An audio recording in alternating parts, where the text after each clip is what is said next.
As we've come to understand, the tussock grass serves as a sanctuary for nesting seabirds, their lives intricately interwoven with these twisted tangles.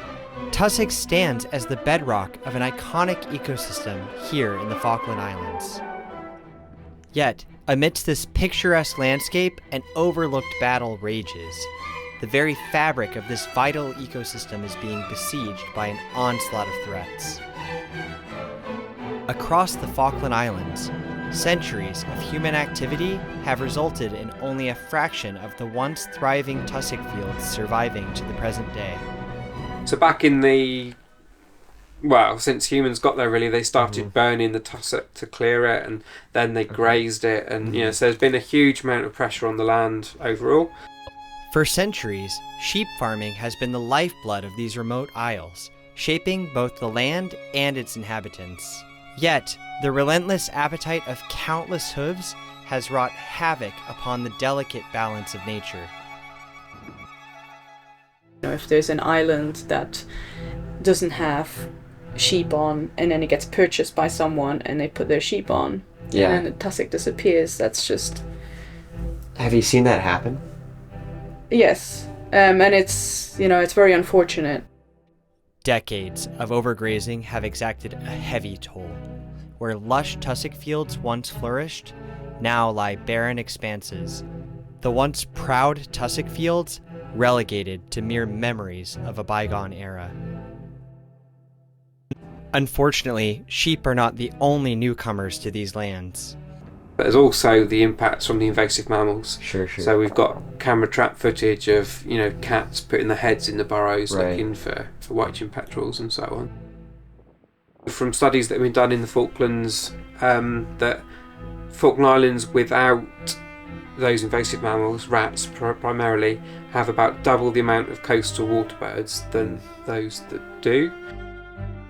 With the unchecked proliferation of these new inhabitants, a dire chain reaction has unfolded. Contemporary seabird populations are known to represent a mere fraction of their original numbers. The loss of seabirds from this once pristine wilderness has sent shockwaves rippling throughout the entire ecosystem. Accompanied by Dave, an expert in the vegetation of the Falkland Islands, we delve deeper into the symbiotic relationship between nesting seabirds and tussock grass. So for this to thrive, it needs that coupling with the birds that are coming in from sea and nesting overnight.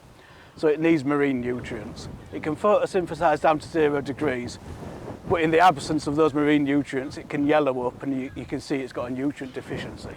So in other words, the tussock, it provides a habitat and shelter for the birds, nesting ground, but the tussock also needs the seabirds. It needs the nutrients that they're bringing from the deep ocean. Yeah, it's a proper symbiotic relationship between the two. And they bury into the sooty shearwater, so they make little burrows and they deposit in the nutrients in the soil, ready for these roots to take. And it's an incredible relationship. For generations, Falkland seabirds have relied upon the sheltering embrace of the tussock, while the tussock, in turn, has drawn sustenance from the life-giving nutrients bestowed upon it by their droppings. And as seabird populations dwindle, a new crisis unfolds. With each passing year, fewer nutrients are cycled from the ocean to the land, leaving the tussock starved of the vital nourishment it requires to flourish. When the grass is nutrient deficient, it yellows, and loses the ability to reach the towering heights necessary to create the sprawling habitat upon which so many depend.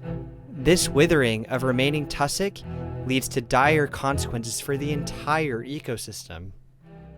We've got a little bit of a gap in the tussock vegetation here, which means the wind's getting in. There's very little dry matter above this. I imagine when I dig into this, it's going to be drier than the soil we just saw. And that means this is probably losing carbon rather than accumulating. There's still a bit of moisture in there, but it's visibly drier than what we had before. Much drier.